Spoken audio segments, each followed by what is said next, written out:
So I want to talk a little bit about medical and medical kit in the context of executive protection. I've had people who have asked my opinion about this. I usually am typing up on the forums. I'm generally typing the exact same thing. I thought I'd make a video, and this is just what I'll shoot off whenever people ask the question. When people are asking this question, well, before I get into it, let me say my background is I completed my EMT basic back in 2013. I completed National Registry for paramedic in 2015, and I've been working executive protection steadily for, let's say, a year now. So I'm pretty young in the game, but I wanted to offer my views because of that medical background. When people are asking this question, they're generally coming from the question of trauma and gunshot, and if somebody takes a bullet, what should I have to throw at them, to give them? And I wanted to start more basic than that. I wanted to talk your boo-boo kit, your over-the-counter medications. When your principal says, I have diarrhea, I have a headache, I have a hangover, I have a bloody nose, the kinds of things you have on hand to carry those much more likely occurrences that will make you a star professionally if you're able to address that and able to say, I got you, to the client. Now, hat tip to Dalton Avery. He was the first one I saw carrying his little medical kit, his little over-the-counter boo-boo kit in a phone case with magnetic closure. This has a snap back to where I can put it in the small of my back, and if I want to access it, I reach back, pick it up, it's right there. I can take whatever I want out of it and then put it right back. This is how I've come to like carrying my over-the-counter and boo-boo kit supplies. Some of the things I carry in my over-the-counter boo-boo kit supplies, and again, this isn't comprehensive, but these are just some of the things I carry. So, Bayer aspirin. I have this on hand, of course, for pain relief, for headaches, for fever, for just general pains.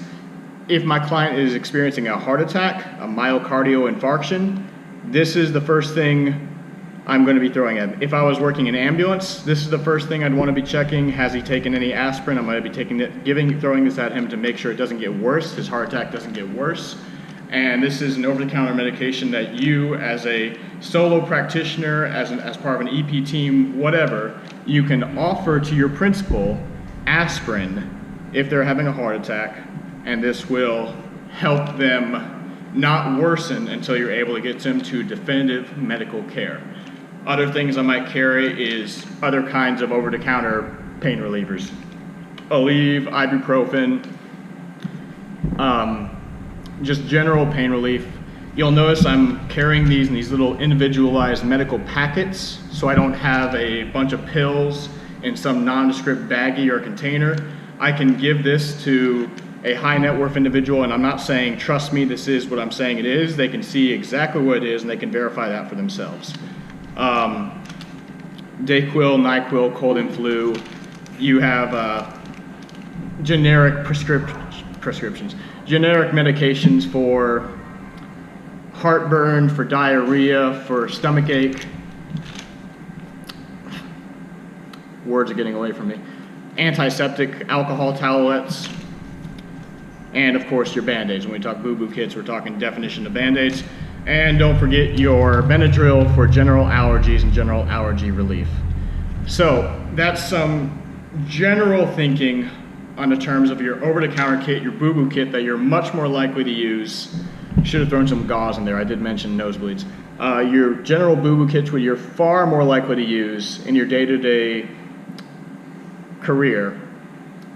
And if you can throw this at your principal and effectively address their minor concerns, that's going to make you a star, that's going to help advance your career, that's going to help you get repeat work and future work. So moving on from your boo-boo kit, we're going to talk about your IFAC and your trauma and the thing that people generally are thinking about when they think medical in EP. I like carrying my IFAC in either an ankle kit or a little pack that I'm going to put in a suit pocket. But here I have a Safer, Faster Defense ankle kit, which this is the brand I would recommend. And in this IFAC, the absolute foundation of your IFAC is going to be your tourniquet. The soft T wide or the cat T are considered the standard. But your absolute foundation, the thing you absolutely should have, is going to be a tourniquet. I also have a SWAT T-Wide, which I do not generally consider your primary first go-to tourniquet, but this is great. You can use this for pediatrics. It is approved for pediatrics, and also using it in conjunction with the gauze that you are carrying, you can use this to make a pressure dressing and use this in conjunction with your gauze. So I like having this on hand. So along with your tourniquet and your gauze for those kinds of wounds. The third thing I would recommend having in your IFAC, and just keeping it very basic, is some form of occlusive dressing. I have a proper hyphen mini occlusive dressing here, or I have duct tape.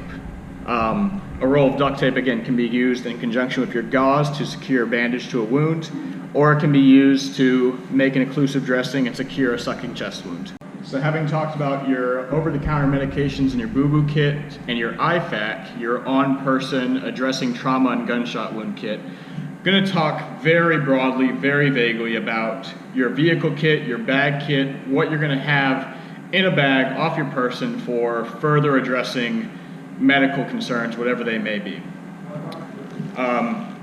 I would recommend that it be something that doesn't scream tactical, isn't overt, doesn't look military. You see I have this insert. This would go in any backpack. It's going to be hidden in there, and you're not going to see that it has any kind of tactical consideration. It's going to be a very quiet thing stuck into a book bag. I'm not going to speak too much to specifics on that. I just want to say on any medical kit, the perfect medical kit does not exist. What you're going to create to have on hand for a mass casualty incident versus going to a disaster versus taking your high net worth exec downtown, those are all going to be very different kits with different size and weight and intent considerations. So anyway, that's what I wanted to say on this topic. This isn't all comprehensive by any means. I'm not laying out what you absolutely must have on your person comprehensively. I just wanted to give a broad overview and a broad idea of the mindset you should have in deciding what you carry medically and how you intend to use it and what your intent is. Within the EP community, there are a lot of very experienced and competent individuals who could go into this in more detail, but I just wanted to give an overview and an introduction to the topic. Thank you for listening.